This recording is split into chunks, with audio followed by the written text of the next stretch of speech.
Uncle Sam Day. On September 13th, the United States recognizes Uncle Sam Day. The day commemorates the man behind the iconic image. The fascinating nickname for the United States government was born on September 13, 1766.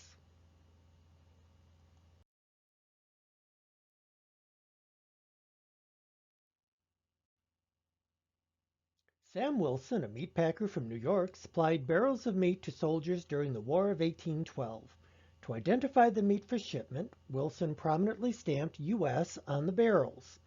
It wasn't long before the soldiers dubbed the grub a delivery from Uncle Sam. As such nicknames tend to do, its popularity spread.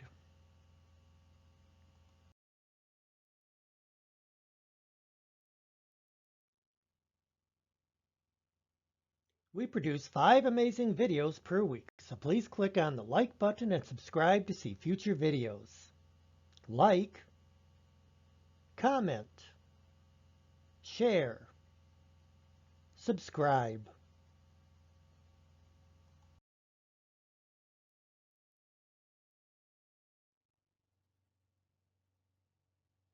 The figure of Brother Jonathan predates even the Revolutionary War, with possible connections to the Puritan Roundheads of the English Civil War.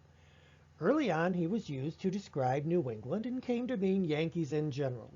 By some accounts, Uncle Sam evolved out of Brother Jonathan, and the two figures were used interchangeably from the 1830s to the 1860s.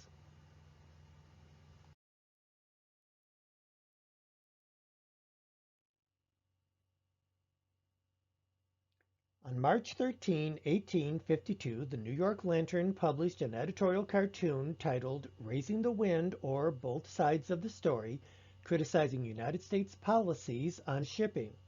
Cartoonist Frank Bello depicted Great Britain's Prime Minister pumping a bellows to help his ship sail across the small tub. Uncle Sam stood on the side and watched. This was the first time anyone in the U.S. had drawn Uncle Sam.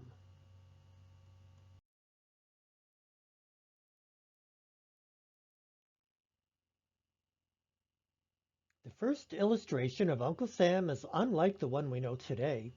Published by Harper's Weekly in 1861, the young government representative, a starred bandana on his head and wearing a striped vest, is depicted dividing up Virginia like a butcher. Through the years, the image of Uncle Sam would take many forms.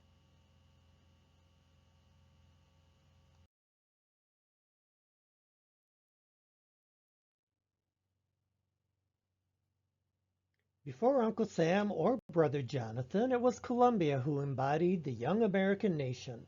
Inspired by classical Roman imagery and derived from the sailor Christopher Columbus's name, she appeared throughout art, architecture, and media of the 18th and 19th century as a warrior, a guardian, and an innocent girl.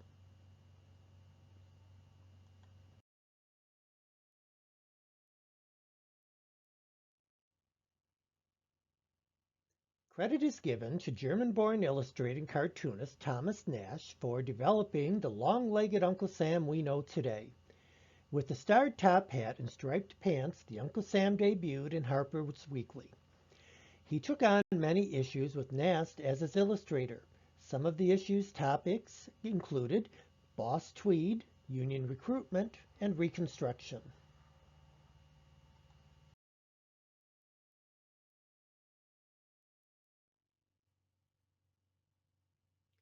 When it comes to creating iconography, cartoonist Thomas Nash was a giant in the American landscape of the Civil War and later 19th century. He was famous for his cartoons of Abraham Lincoln, so it's not surprising that certain elements of Lincoln made their way into his versions of Uncle Sam, who became a little gaunter, a little older, and sprouted facial hair for the first time.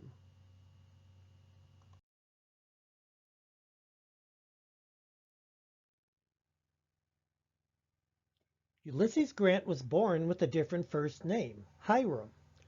When he was nominated to attend West Point as a teenager, however, his sponsors somehow copied his name as Ulysses S. Grant. Once he arrived at the military academy, his classmates decided the S must stand for Sam, as in Uncle Sam, and it became his nickname even after graduation.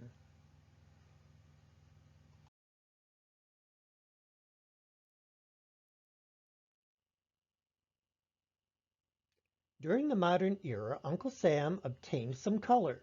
The United States Army awarded Montgomery Flagg with the artwork for the familiar portrait used in the I Want You for the U.S. Army campaign during World War I. It first appeared on the cover of Leslie's Weekly, an illustrated literary and news magazine.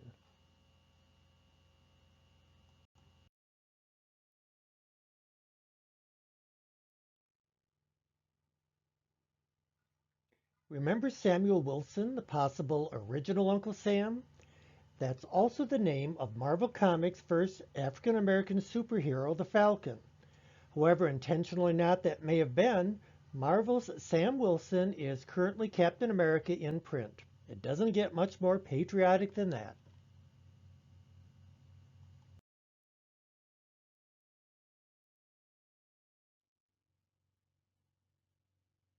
Uncle Sam has been a long-standing symbol of American patriotism.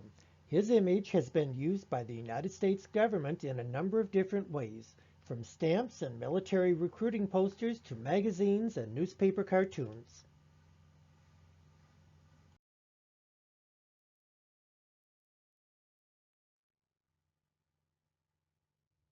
There are two memorials to Uncle Sam commemorating the life of Samuel Wilson: the Uncle Sam Memorial Statue in Arlington, Massachusetts, and a memorial near Wilson's residence in Riverfront Park, Troy, New York.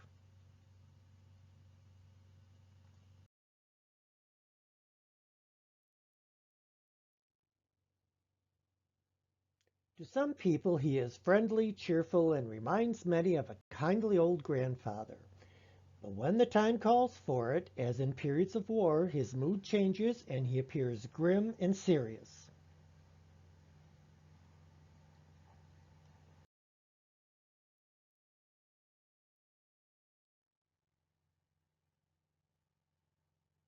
On September 15, 1961, the U.S. Congress recognized Mr. Wilson as the progenitor of America's national symbol of Uncle Sam, and well deserved.